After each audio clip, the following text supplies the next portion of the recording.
बीते दिनों press club Gorakhpur पे आके खड़ेसरा गांव पिपराइच थाना क्षेत्र की एक महिला अहिल्या देवी ने आरोप लगाया था कि मात्र 10 लाख रुपए में उनके पूरे ज़मीन को जो है किसी ने एग्रीमेंट करा लिया है। उनका आरोप था कि हम जो है अगले से केवल 2 लाख रुपए अपने छत को लगवाने के लिए कर्ज मांगा था, लेकिन उसने जालसाजी करके हमारे पूरे हक हिस्से को जो है लिखवा लिया। आज वही लोग सामने आए हैं जिनके ऊपर आरोप लगा है। हम इनसे जानना चाहेंगे कि आखिर कुछ क्या मामला है। क्या नाम है आपका? हमारा नाम पन्नेलाल है। पन्नेलाल जी, आप पे उस महिला ने आरोप लगाया था कि आपने उसका जो है पूरा हक हिस्सा लिखवा लिया है, क्या कहेंगे? वह गलत बोली थी, झूठ बोली थी। हाँ। हमने जो है वो एग्रीमेंट का पेपर देखा है, जिस एग्रीमेंट के पेपर में लिखा गया है कि पूरा हक हिस्सा लिखा गया है। नहीं, वो एग्रीमेंट की थी।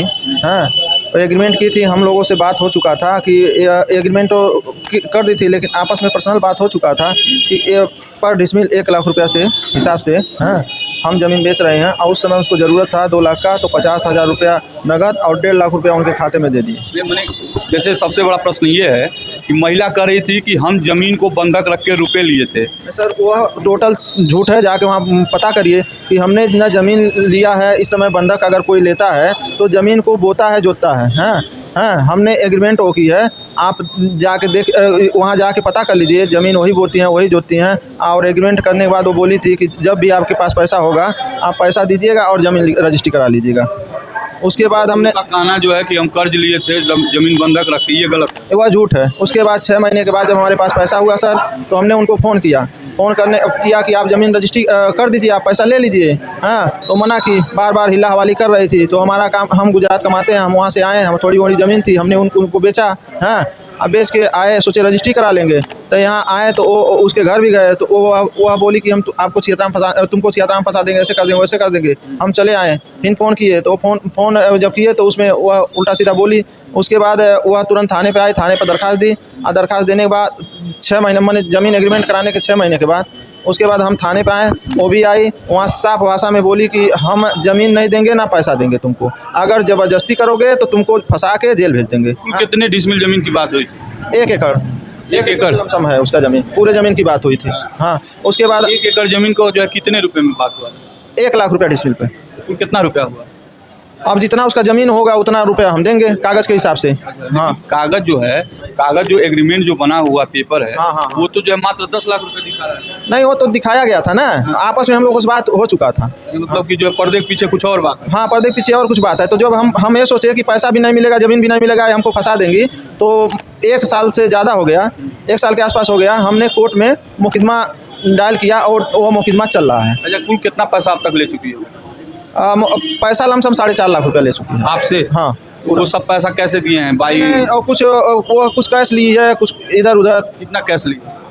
वही 2 लाख रुपया लमसम तो खाता में ली है, 2 लाख और पैसा चुटपुट करके कैश ली है। कैश ली है? एक बार शुरू में 50,000 ली थी। 2 लाख रुपया खाते में ली तो 2.5 लाख रुपया हो गया नगद। हाँ, वही मान लीजिए 50,000 तो उसी दिन ली थी। हाँ। अच्छा, वो क्या चाहती है? चाहती क्या, जैसे आपके हिसाब से? वह तो यही चाह रही है कि ज़मीन भी नहीं दें और पैसा भी ना दें। हमको साहब अब पता चला है कि उस गांव के पूर्व प्रधान भी जो हैं, उसकी ज़मीन जो है लिए थे, और रजिस्ट्री भी है, खारिज दाखिल बैनामा भी है, लेकिन कब्जा नहीं दे रही है। और ये जो बुजुर्ग हैं, इनको भी पता चला है कि इनको भी उसी ज़मीन पर पैसा 2,51,000 लिए हैं। हाँ, और इनको भी पैसा नहीं दे रही, ना ज़मीन दे रही है, और बोलती है कि फंसा देंगे। अगर आप क्या चाहते हैं? हम तो चाह रहे हैं सर, हमको ज़मीन मिले, वो पैसा ले। हाँ, और वह मनबड़ किस्म की औरत है, उसकी यही व्यवसाय है कि ज़मीन पर पैसा लेना, और उसके बाद वह ना ज़मीन देगी ना पैसा देगी, उसका यही काम है।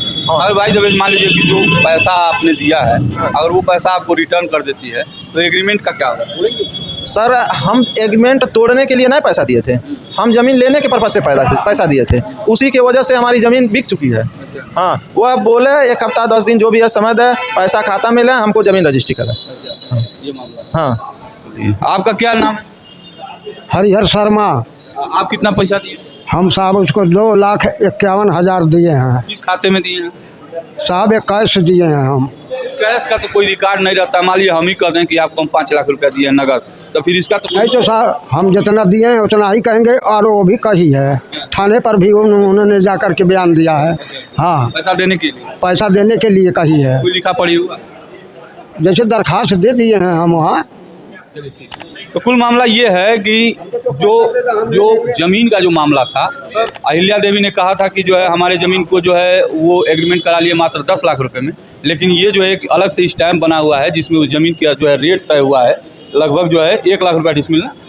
हाँ, 1 लाख रुपया प्रति डिसमिल के ज़मीन से जो है इनका पर्दे के पीछे हुआ है। वो इसलिए हुआ है ताकि जब रजिस्ट्री हो तो स्टैम्प का जो है शुल्क कम लगे। इस तरह का खेल जो है उत्तर प्रदेश में जो है बहुत चलता है। ज़मीन की कीमत कुछ और होती है, शो कुछ और होता है, केवल जो है राजस्व को जो है नुकसान पहुंचाने के लिए। हाँ, कुछ कहना चाह रहे हैं? हमने साहब पिपराइच थाने में कंप्लेंट किया, दरखास्त दिया। उसके बाद SSP साहब वहाँ गया हैं, और आज हम जब नहीं हमको समझ में आया तो आपके पास आए हैं ताकि हमको न्याय मिले, वह पैसा ले और ज़मीन रजिस्ट्री करें। ठीक, पूरे प्रकरण पे अपनी प्रतिक्रिया दीजिए। मिलते हैं अगले खबर के साथ, तब तक के लिए नमस्कार।